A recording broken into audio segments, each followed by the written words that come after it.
నా పేరు కట్టా వెంకటలక్ష్మి. నేను మునిపెల్లి వాస్తురాలిని. నేను నిన్న 7వ తారీఖు లక్ష్మీవారం బయలుదేరి మా తమ్ముడి ఇంటికి వెళ్ళాను. 9:30 బయలుదేరి మార్నింగ్ 5 గంటలకి, ఇవాళ శుక్రవారం మార్నింగ్ 5 గంటలకి నాకు ఫోన్ వచ్చింది. పక్కన మా తోటికోళ్ళు ఉంటారు. తను ఫోన్ చేసి, అక్క ఇలా తలుపులు తీసిందని ఫోన్ చేస్తే, నేను మా తమ్ముడిని తీసుకొని ఏలూరు నుంచి మునిపెల్లి వచ్చాను. మునిపెల్లి వచ్చిన తర్వాత దొంగలు పడ్డారని తెలుసుకొని పోలీస్ వాళ్ళకి ఇన్ఫర్మేషన్ ఇచ్చాను మేము.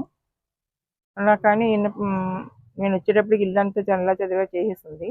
ఎన్నపెట్టి బెడ్రూమ్లో ఉండాల్సిన ఎన్నపెట్టి వచ్చి హాల్లో పగలగొట్టేసేసి దాంట్లో 5 లక్షల క్యాషు, 4 గాజులు అంటే 48 గ్రాముల బంగారం వాళ్ళు తీసుకుని వెళ్ళిపోయారు.